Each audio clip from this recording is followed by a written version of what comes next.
Yeah, go ahead. Blood traveling away from the heart. Right, perfect. It's away from the heart. That's what you need to remember when you're looking at arteries. It's always going away. This blood is a little bit different because this is the only artery that carries deoxygenated blood. Okay, all other arteries, including the aorta and all throughout your body cells, is carrying oxygenated blood. Then on the way back, usually veins carry deoxygenated blood. This is called the pulmonary circuit of the heart. Okay, let's write that down. Pulmonary circuit, just meaning that it's going from the heart to the lungs and back to the heart. Pulmonary circuit. Okay. The pulmonary circuit, it's flipped. Your arteries are carrying deoxygenated blood, and your pulmonary vein is carrying oxygenated blood. But don't get confused. Just remember, arteries carry blood away from the heart, and veins carry blood back to the heart. All right? Perfect. So our blood is being pumped through the pulmonary artery, right, into our arterioles, and into our capillary bed in the lungs.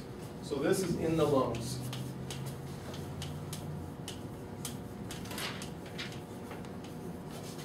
Does anyone know what these cells are called? Have you learned about these before? It's in the notes, yeah. Yeah. No? Alveoli, yeah. So these are alveoli cells. So once you get here, what do you notice about the concentration of oxygen to carbon dioxide?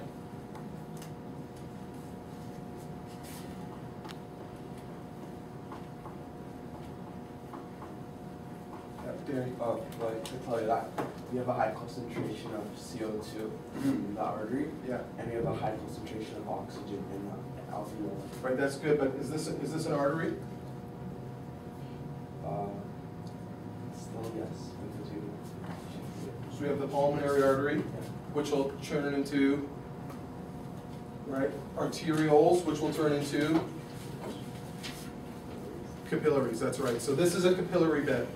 Same idea as in the body cells. It's the capillary bed, because remember, gas diffusion will happen here as well. So since there's high CO2 in the blood, right, low CO2 in the alveoli, and high oxygen in the alveoli, and low oxygen in the blood, there's going to be diffusion again. Oops. There's going to be diffusion. What's going to happen is hemoglobin has a higher affinity for the oxygen molecule than it does for the carbon dioxide molecule. So these are going to get bumped off and get released so that they can diffuse as well out into your alveoli to be ventilated out so we can expel it as waste. As we replace carbon dioxide with oxygen, you're going to have these free hydrogens are going to be released. Now this is going to drive, remember, our equilibrium reaction. So we're going to be releasing free hydrogen molecules, and it's going to drive the reaction this way. So we have our, we're going to move this. This happens, remember, everything in here happens where? Yeah? The red blood cell. In the red blood cell, yeah, in the red blood cell. So this is our normal bicarbonate molecule. So as more hydrogens dissociate or are released from the hemoglobin, from the red blood cell, from the hemoglobin, they're going to reassociate and create carbonic acid. Okay? That's when carbonic anhydrase will attach, and its job is to split and drive the reaction this way, even further. This carbonic anhydrase is it's a catalyst for this portion of our equilibrium reaction. Okay, so its job is to take carbonic acid and convert it into carbon dioxide and H2O. That way, so now at the lungs we have even more carbon dioxide to be used out. Because the whole purpose, we don't want carbon dioxide in our blood. We want to remove it as waste. We want to breathe it out. Right? So this reaction helps drive this way. So we release, hydrogen ions are released. Do we have questions?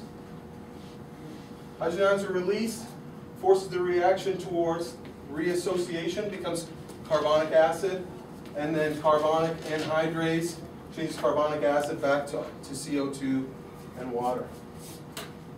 Are there questions about that? Yeah, So carbonic anhydrase works both ways then? it does work both ways, yes.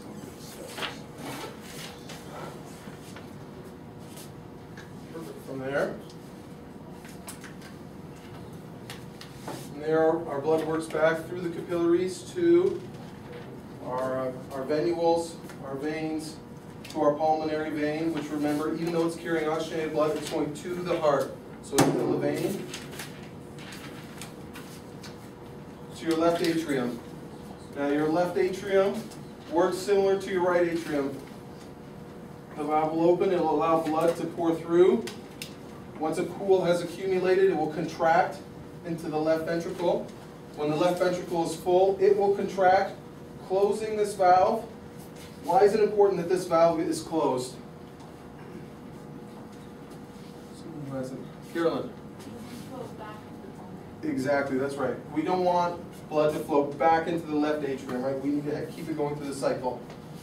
So when this contracts, it forces this valve closed, and it'll be your left semilunar valve and your aorta open. The blood can flow through, back into your aorta, and we start the cycle all over again. All right? One point I want to make is when you're hearing your pulse or when you're listening to your heartbeat, right, you hear two distinct lub-dub, it'll be lub-dub sounds. It's two distinct beats. And those are your valves closing. So the smaller lub is your AV valves closing, and then the larger dub sound, the really heavy sound, is your semilunar valves closing. Because the pressure, we notice, remember we have a thicker layer of cardiac muscle in the left ventricle. That's going to create a lot of pressure, and that pressure is going to force that valve open. And as soon as that pressure is stopped, then that valve is going to snap shut, and that's what you'll hear. Awesome. Any questions?